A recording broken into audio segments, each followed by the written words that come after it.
Hi, welcome to Ben's channel. Oh, I am late, late and late.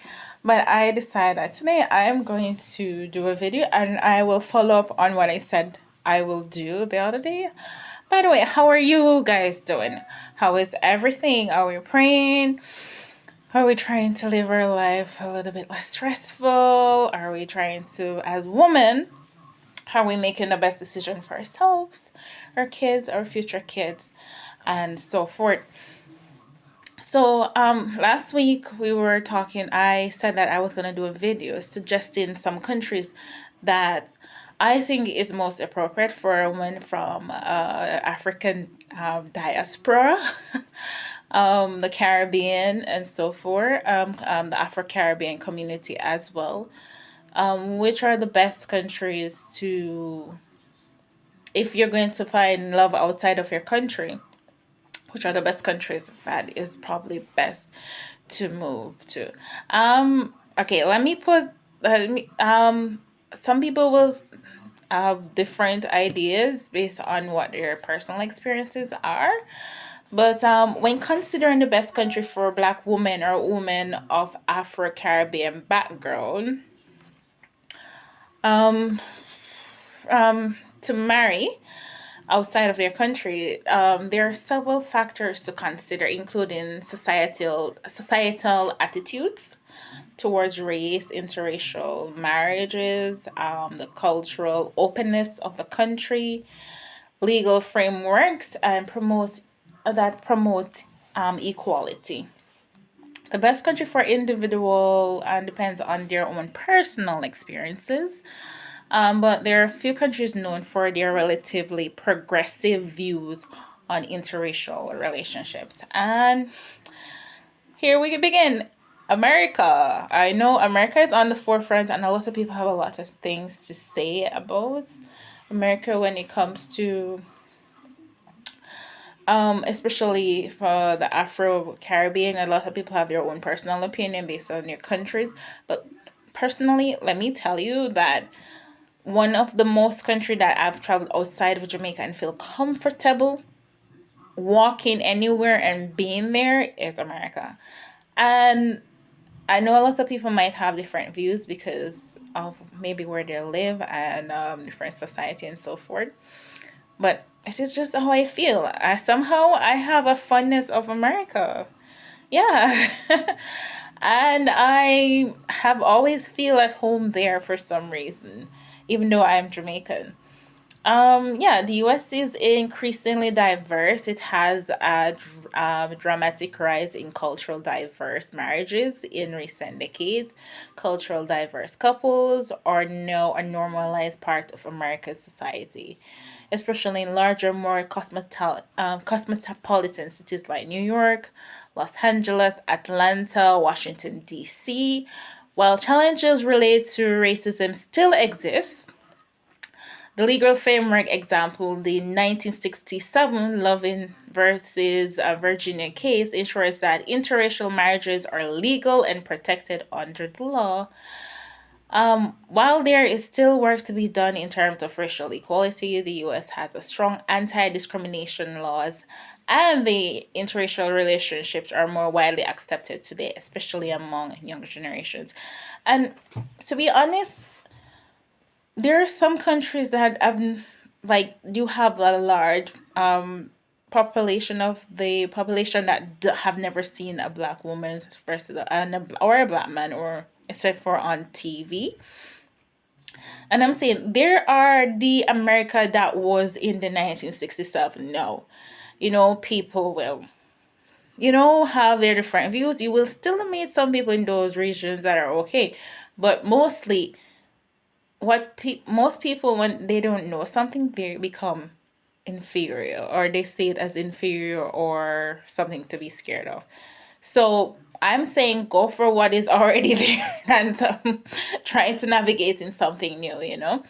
Yeah, so even though South Africa is generally African country, but I did raise this. I decided to put it inside this because It offers refer to the Rainbow Nation. South Africa is offered referred to the Rainbow Nation.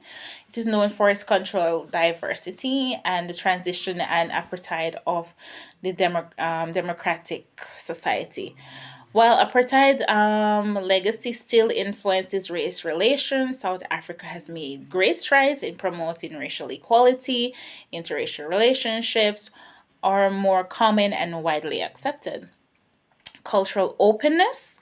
Um, their South Africa society is multi-ethnic, with various groups coexisting, and cities like Johannesburg and Cape Town are vibrant cosmopolitan hubs where interracial relationships are not unusual. And actually Canada should have been the second one. I do love Canada as well. Um, but yeah, why Canada is great, it is known for its multiculturalism, its inclusive policies with one of the most progressive stands on racial equality. Cities like Toronto, Vancouver, and Montreal are diverse and have a large communities of people from various racial and ethnic backgrounds. Interracial marriage is common, and the country has strong anti discrimination laws, which, as women, we need these things on our side. Cultural openness. Canada has a history of promoting equality and diversity, and interracial relationships are widely accepted. The nation's values of tolerance and acceptance play a significant role in fostering an inclusive environment for interracial couples. So, these countries that have gone through it, been through it, and have fixed whatever problem they have, I say, girl, to be safe, go there. You have your rights more protected, and when we go into relationships, marriages, you know, it's hard to when it's hard when you live in a society that doesn't really support you. You need to be in a society that does this. So yeah, I suggest look up these countries if you're gonna marry outside of your country. United Kingdom is another one. It Why is it great? The UK has a long history of diversity, particularly due to its colonial past and large immigrant populations from Africa, the Caribbean, and South Asia. Interracial marriage is legal and accepted in the UK, especially in multicultural cities like London, Birmingham, and Manchester. Their cultural openness is range. The UK is generally open-minded about interracial relationships, though there may still be isolated pockets of prejudice. However, the legal and societal framework is one of the inclusion and acceptance. And another one, surprisingly, Netherlands, all the way to Netherlands. I was researching. Yeah, I've been to Netherlands. Um, I mean, it's okay. I'm not sure because I've never really integrated much in that society or much other than maybe going to the shopping mall or to a restaurant. That's about it. But somehow Netherlands is on the top 10 for us ladies. Um, the Netherlands is one of the most progressive countries in Europe when it comes to issues of race, gender, and LGBTQ. So yeah, we get it swing on. I know people, especially in from some countries that has a little bit of issue with the LGBTQ community have moved to the Netherlands. So yeah, you, this is actually probably very accurate. It has a long history of tolerance and is known for being open to multiculturalism. In cities like Amsterdam, Rotterdam, interracial relationships are normalized, and people from different backgrounds live together harmoniously. Yeah.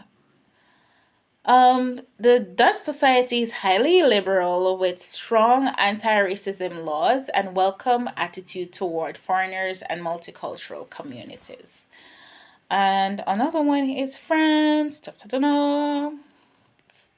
I don't know. I've always heard a lot of things about France, but But to be honest, when you go there, you see a lot of people from the diaspora working and communicating as normal. So that's always a good sign, especially as a black woman. You can easily make friends and so forth. So why France is great? It has a significant population African, Caribbean, and mixed race individuals, particularly in cities like Paris, Marseille, and Lyon. While France can still be a sensitive issue, France is generally open to interracial relationships, especially in urban areas where diversity is celebrated. Cultural openness, France emphasizes equality and secularism, and interracial relationships are increasingly common in French society. Although, like in many countries, there can still be occasional challenges or bias. And you have Australia. Why Australia is great? Australia is a diverse country with a growing population of people from Africa, Asia, Pacific Islander background, and these people are beautiful, especially from the Pacific Islands. Interracial marriages are common, and attitudes towards interracial couples are generally positive, especially in multicultural cities like Sydney and Melbourne. Their cultural openness is Australia's society tends to be very accepting of interracial relationships. Multiculturalism is a key component of the national identity. And last but not least, Portugal. I think I just put this in here because I have met the Prime Minister of Portugal. Yes. I was here, I forgot. But he was a very loving, openly guy. And even though I have all these bodyguards around me, somehow he put his shield down just to say hello to more. So if their leader is like that, then you can tell what the population can be like. So Portugal is another European country that has a long history of embracing diversity due to its colonial past, which include African, Brazilian, and Asian colonies. Relationships are relatively common, especially in cosmopolitan areas like Lisbon and Porto. The cultural openness, Portugal is generally accepting to all couples, and the country has made significant strides in reducing racial discrimination. Yeah. So, yeah, and some of these things you can actually look up online. They're very promising. Conclusion: the best country for a black woman to marry, interracially or whatever racially, or just to move there, even if you choose to move there as an individual, you just want a different space, you want to live somewhere for a while. These are some of the countries to consider. Depends on range of factors, including personal comfort, lifestyle preferences, specific cultural values. Countries like Canada, South Africa, the United States are particularly notable for their diverse and open minded societies. It's also important to note that while these countries might be more accepting of interracial relationships, individuals may vary, and issues like racism and prejudice can still exist anywhere. Um, Ultimately, the best choice will depend on where you feel most at home and can live authentically and comfortably. And number one, you need to make sure that if you're going to move in when with a family, a particular family, and married into a family, make sure those suckers are not racist in any way or shape or form as you as a human being. In conclusion, you know, so yeah, those are my 2 cents. If you can think of anything otherwise, please comment, um, like, subscribe, and leave your options. If you have a topic, especially when it comes to women dating and overall comfort of us women, let me know. Thank you again. This has been Ven's Mind. Have a lovely day. Stay pray up. Stay blessed. Bye bye.